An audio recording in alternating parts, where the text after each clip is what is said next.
£190 million की आप लोगों ने मुख्तलिफ दरखास्तें दायर की हैं कि जल्द समात के लिए मुकर्रर की जाए। कल चीफ जस्टिस ने हलफ भी उठाया है, लेकिन कोई तब्दीली नहीं आ रही। सर क्या कहेंगे? सर, एक चादर के हवाले से पूरी सूरत हाल आपके सामने है। कितनी दफ़ा तारीखें लगी, कभी एक जज साहब कभी दूसरे जज साहब मुयस्सर नहीं हुए, तो हम तो ये कोशिश करते रहेंगे।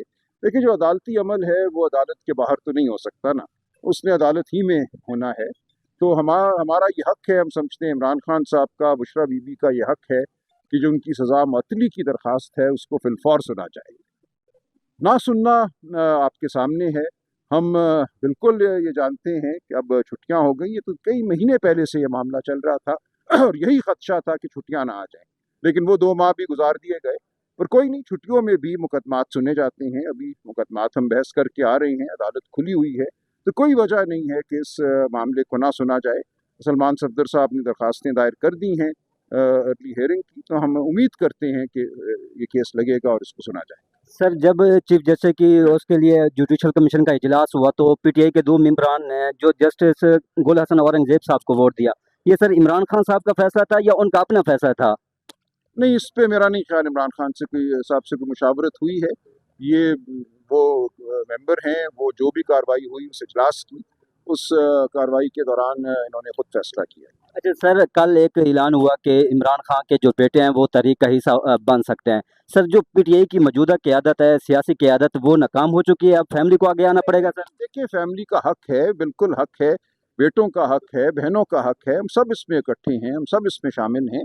तो जितने भी लोग कानून के लिए, हक के लिए, आइन के लिए बाहर निकलते हैं, वो अच्छी बात है। मोहतरमा बेनज़ीर ने भी तहरीक चलाई, उसका हिस्सा रहीं। ये हमारी एक रिवायत है इस मुल्क की।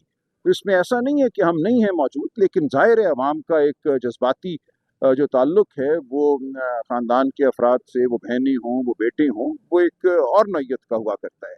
तो कोई वजह नहीं है कि वो तहरीक का हिस्सा ना बने, हम उनके शाना बशाना चलेंगे। तो दूसरी तरफ राना सनाउल्लाह साहब कहते हैं वो आएंगे तो गिरफ्तार होंगे सर। उनकी मर्जी, हम देखेंगे। देखिए, हर एक का हक है कि वो एहतजाज करे, आवाज़ बुलंद करे, सड़क पे चले, ये हमारे आईनी हुकूक हैं। लोग समझते हैं ये नहीं है, ये तो अंग्रेज़ भी देता था। आप हमारी पूरी जो आज़ादी की तहरीक है उसको देखें, वो तहरीक इसी किस्म की एहतजाजी तहरीकों पर, मार्च करने पर, सड़कों पे मार्च करने पर मुश्तमिल है। वो गांधी जी का मार्च हो, सॉल्ट मार्च, सैकड़ों मील, कई दिन लाखों लोग सड़क पे चले, अंग्रेज़ सरकार, साम्राज्य की सरकार ने खड़े होकर उनको इजाज़त दी। इसी तरह आप देखिए, मुस्लिम लीग के जलसे हुआ करते थे, तहरीकें चलती थी, सड़कों पे गुफ्तगू होती थी, आवाज़ें बुलंद की जाती थी। तो जो हुकूक हमें सन 47 से पहले हासिल थे, वो क्या वजह है कि आज हमें हासिल ना हो?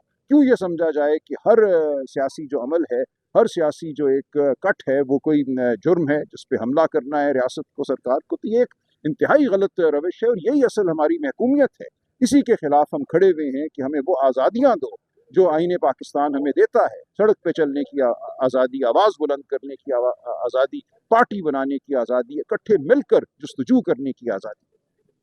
सर जो कल इमरान खान ने गुफ्तगू की है, उन्होंने ये भी कहा है कि जो लोग पार्टी के में हैं वो अगर इसका बोझ नहीं उठा सकते वो अलग हो जाएं, तो उसकी निशानदही की गई है। कौन है वो लोग? अमूमी बात की है उन्होंने, कोई उन्होंने किसी खास किसी शख्सियत के हवाले से बात नहीं की। सर इस वक्त फाटा का जो मामला चल रहा है माइंस एंड मिनरल के हवाले से, सूबाई हुकूमत कह रही है कि इनकी जो नज़र है वो माइंस एंड मिनरल के ऊपर है, इसलिए वो फाटा का इंतजाम दोबारा वो करना चाहते हैं। ये कानूनी तौर पे मुमकिन है कि ये कोई यानी तरमीम ला कर उसको इंतजाम? देखें, एक सूबे की अगर आपने हैयत बदलनी है तो आपको न सिर्फ ये कि 2/3 अक्सरियत कौमी असम्बली में चाहिए, सेनेट में चाहिए, उस सूबे की सूबाई असम्बली में भी 2/3 अक्सरियत चाहिए। तो 2/3 अक्सरियत तो ये मखसूस नशस्तों के फैसले के बाद भी हासिल नहीं कर सके। अब ये कोई और अमल करते हैं। देखें, आईने पाकिस्तान पर, हमारे कानूनी अमल पर मुसलसल हमले हो रहे हैं पिछले 3 साल से, तमाम निज़ाम को खोखला कर दिया गया है। अगर ऐसा कोई अमल फिर ये करते हैं कि वहाँ मसनूई तौर पे 2/3 अक्सरियत पैदा करते हैं, जो इलेक्शन हुआ 8 फरवरी को, तमाम तर धांधली के बावजूद KPK असम्बली में 85% सीटें PTI ने जीती। अब उस 85% की अक्सरियत को कैसे ये 1/3 से कम करेंगे, ये मेरी समझ से बाहर है। लेकिन अगर कोई ऐसी कोशिश करता है तो मैं समझता हूँ पाकिस्तान की आवाम ज़रूर इसका नोटिस लेगी। आप, मैं, हम सब इसके खिलाफ खड़े होंगे। अली अमीन गंडापुर को किससे खतरा है, अपनों से या गैरों से? नहीं, अपनों से कोई ख़तरा नहीं है। देखिए, इमरान खान साहब की मर्ज़ी से वो वज़ीर आला हैं اور وہ وزیر اعلیٰ رہیں گے. اگر کوئی سازش باہر سے ان کے خلاف ہوتی ہے تو ہم سب متحد ہو کر اس کا سامنا کریں گے, اس کا مقابلہ کریں گے. Thank you sir.